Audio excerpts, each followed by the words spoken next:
Hey gang, if I've done my math right, this should be uploading in February, which means just in time for Valentine's Day.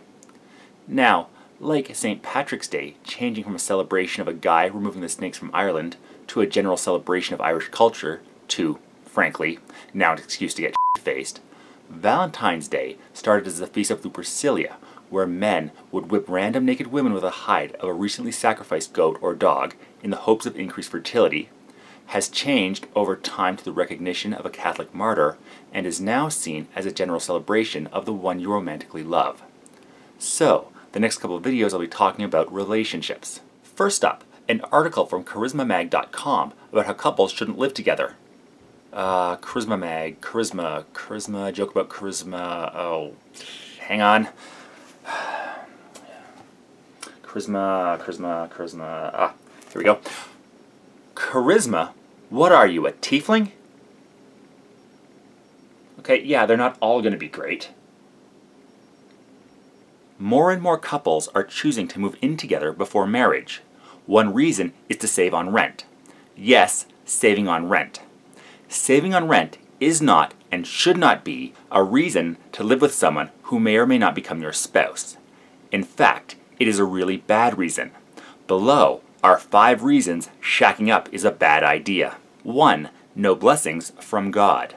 The Bible considers shacking up the opposite of a legitimate marriage. A legitimate marriage consists of a union between a man and a woman who have made a covenant and commitment. Shacking up involves neither. Marriage was a union created by God and is a union God blesses. Okay, so theoretically, let's assume God exists. If you've seen some of my other videos, you probably know where I stand on this. But, for the sake of this argument, let's assume that a God does exist and blesses marriages. If this theoretical couple chooses to live apart before marriage, there is no blessing inferred on that either. It's a null gain. A couple living together and a couple living apart before marriage will have exactly the same amount of blessing. None. So it makes no sense to use this lack of blessing as an argument against 2 people living together. 2. Your relationship will probably end. An article on Examiner.com states that 80% of shacking up relationships end before marriage or in divorce after marriage. So, it is 80-20 against you getting married or staying married to that person. One reason is because there is no commitment when you move in before marriage. A relationship without commitment will not last, and marriage is the biggest commitment you can make in life. I see this as a good thing. Don't get me wrong, I hate it when couples break up. Ignore that. But people who are not right for each other should not go into the long-term commitment of marriage. Living together gives couples a chance to find out if they're compatible with each other. My ex and I weren't exactly right for each other. We just weren't what the other needed, and if we had gotten married like we had planned to, it would have made things worse for both of us. Living together helped us learn we shouldn't be together, so our splitting up was, ultimately, a good thing for both of us. Yeah, I did not handle the breakup well. If we'd gotten married like we'd planned, we probably would have been stuck together even longer, which would have been terrible for both of us. Plus, I wouldn't have met the woman who I eventually did marry after living together for a while. 3. Your children will be negatively affected.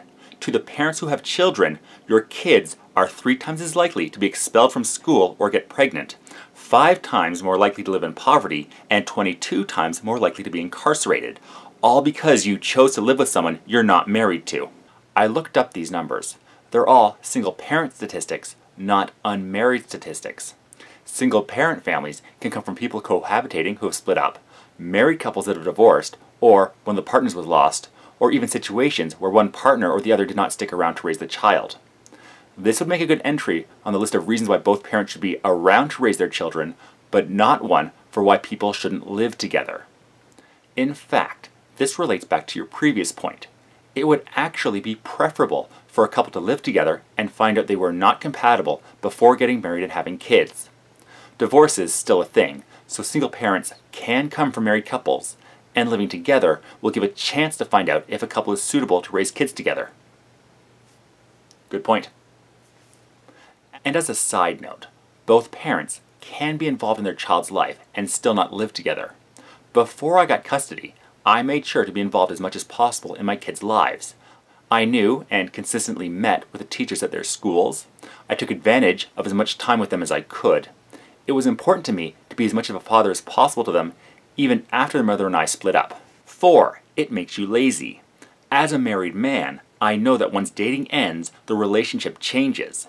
Living together removes the being your best part of your relationship.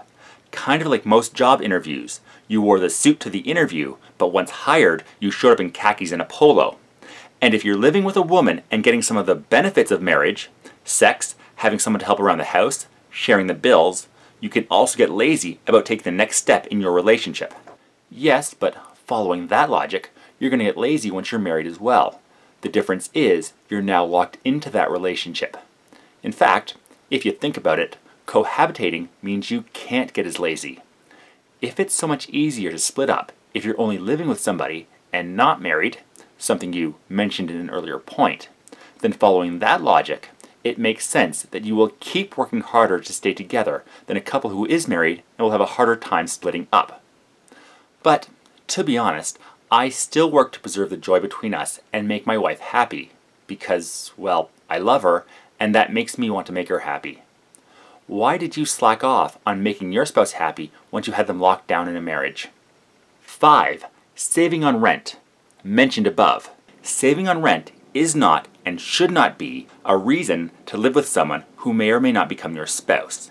In fact, it is a really bad reason. You mentioned that above, but you didn't give any reasons beyond saving on rent is not and should not be a reason to live with someone who may or not become your spouse. Why is being practical and combining finances a bad thing?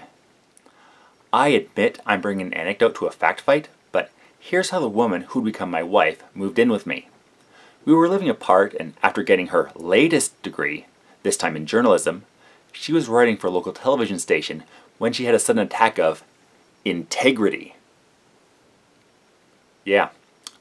Her boss wanted her to misrepresent some things, and with the ink still wet on her diploma, she couldn't, in good consciousness, continue to work there.